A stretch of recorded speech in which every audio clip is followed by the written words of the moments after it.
Okay, the other one though, one of the reasons that I like doing revenge movies so much is revenge movies are one of the films that actually, wow, when you watch them and then, you've seen these horrible bad guys do whatever they've done to the hero. And now it becomes time for the hero to come back and wipe these dudes out. Those are movies made for the audience to scream blood-curdling, shouts towards the screen. Those are movies made for exactly what we're talking about. And they get them. They can even be badly done, and you still get caught up in the bloodlust, and they can still be effective. It's probably one of the reasons why I use that as a plot line so much. My favorite revenge movie, though, of all time is John Flynn's Rolling Thunder. And the first time I saw Rolling Thunder was it was 1977. It was the day it opened, but I wasn't going to see Rolling Thunder. I saw it on a double feature with Enter the Dragon, no less. And so I was seeing Enter the Dragon with my mom and her boyfriend. And Rolling Thunder just happened to be the movie that was playing with it. So the one I wanted to see was Enter the Dragon. So we saw Enter the Dragon. Now comes this movie Rolling Thunder. And I'm watching that. That's the movie that I talked about for the rest of my life, Rolling Thunder. And like the whole violent climax of that was just one of the most exciting moments I'd ever had in a movie theater. But the thing about it was, I love that movie. So it came out in 77. I love that movie so much. For the next 7 to 8 years in Los Angeles, whenever Rolling, you can't get it. It wasn't on HBO at that point in time. We didn't have HBO I didn't have any cable TV like that to begin with, but it wasn't on that. And there's no video or anything. So whenever Rolling Thunder played theatrically in Los Angeles, I went to see it wherever it played. And sometimes that was when I didn't even have a car. I'm taking a bus, 3 different buses to get to wherever theater it's playing at. Now, for the first 3 years of that, first 3 to 4 years of that, it was always at grindhouses, like in downtown Los Angeles or in Lakewood or in Long Beach, going to these scuzzy areas to watch it on a grindhouse double or triple feature. Like I remember one of them was like at the Palace Theater in Long Beach. It was like one of the only times I've been to Long Beach on my own. In fact, the only time I've been to Long Beach on my own was this theater that specialized in triple features. And it was The Howling, Chuck Norris's Good Guys Wear Black, and Rolling Thunder. Wow. Then at a certain point in the 80s, Rolling Thunder started showing at Revival Cinemas on Vietnam double features. So it was like The Boys and Company C and Rolling Thunder. It was Go Tell the Spartans and Rolling Thunder. It was Who'll Stop the Rain and Rolling Thunder. One night, it was Apocalypse Now and Rolling Thunder. That was a long night. And like I said, whenever it played, I went and saw it. Now, since then, once I got a 35 millimeter print of it, when I used to have my Austin film festivals, I've shown it twice in Austin, sold out audiences. I've had private screenings of the movie where I showed it to friends. We've screened it at the New Beverly probably at least 7 times since I've taken over the New Beverly. Every single solitary screening of this movie, it doesn't matter if the place is filled to the rafters or there's 6 people in the theater. Doesn't matter.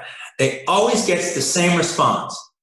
When William Devane has tracked down the guys who killed his son and his wife, and he goes to Tommy Lee Jones's house, and they got to keep it cool initially, so they just kind of have dinner, and Tommy Lee Jones's family is just chattering through the whole thing, and two Vietnam vets are not really saying much. Then William Devane says, "Hey, John, can I have a word with you?" And so they go into Tommy Lee Jones's bedroom, and they don't say hardly anything else. William Devane doesn't start with any preamble. Hey, look, here's the deal. Oh, look, I came here to talk to you about something. No, nothing like that. William Devane just says, I found the guys who murdered my son. Then Barry DeVore's Insane comes on, and Tommy Lee Jones takes a beat. 1, 2, 3. I'll get my gear. And the audience loses their shit. It doesn't matter if it was 5 people or 455 people. They all lose their mind at that moment. Wait, and then again, the action scene that follows lives up to that preamble. No, that makes sense. I'll show it. I'll show it, especially if you haven't seen it. I'll show it at the drop of a hat. Like Rolling Thunder or something? Oh, that's one of my favorites. Actually, I never even fucking heard of that. Should I see it?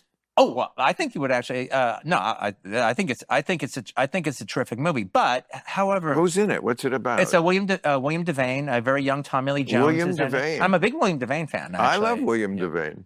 And it's written by Paul Schrader, who wrote Taxi Driver. Of course, yeah. And it's a good revenge-o-matic.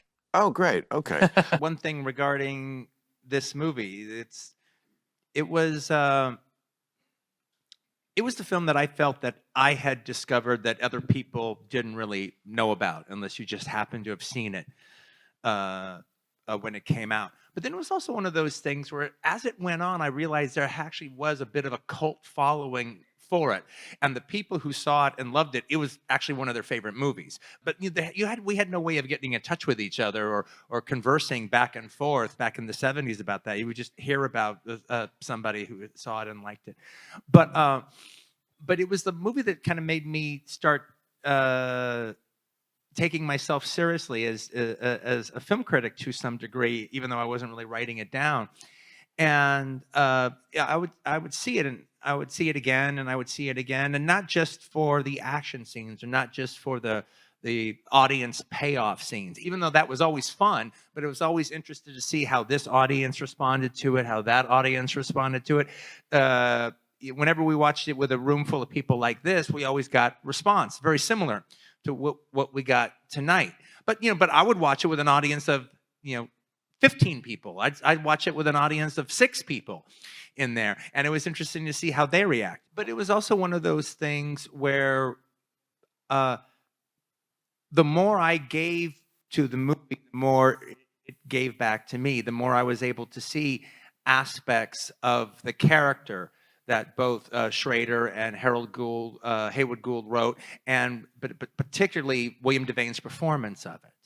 At a certain point, I started realizing similarities about this or that character moments. I started realizing, he doesn't really give a fuck about the wife anymore. It's his revenge is about his son. He's kind of making that pretty clear. Yeah. And then just like little things like, well, he's going to go and get revenge with this shotgun. That's what he's going to do when he kills all the people in the horror house. Well, that shotgun was given to him by his son as a homecoming present. Oddly enough, picked out by Cliff. So it just be all these kind of things. But like, just even having said that, I noticed something here tonight that I had never noticed. When Linda Forshey is in the hospital room before he sees her. And he's just in the hospital bed, and she's like with a pillow, and she's just kind of sitting there. And then when it's time for her to leave, she wants to leave without waking him up. So she's quiet as she goes out, but she takes a look at him, and then the covers are kind of messed up. And so she straightens out the covers and covers him up a little bit. And then she exits without him waking up. And then at the very end, he ends up doing the exact same thing with her when he's going to now sneak out and go do everything, and he's trying to do everything without waking her up. But then he sees her covers are not right, and he adjusts her covers, and then he gets out of the room without waking her up. And and even just trying to describe that scene with a little bit of tenderness right now, like I did, and I almost started getting choked up because right now, the parts that I find the most moving are the scenes between him and his son, especially since I've become a father, between him and his son, and the scenes between him and her. And normally it's her that chokes me up.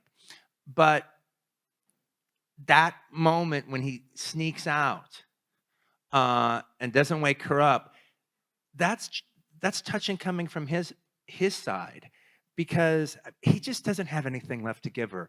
She deserves so much better than him. She deserves more than any of this. And if he could love her, he would. But he can't. He just can't. All he can do is give her money like you would a whore. Just, he has to treat her like a whore at the end, because that's all he has.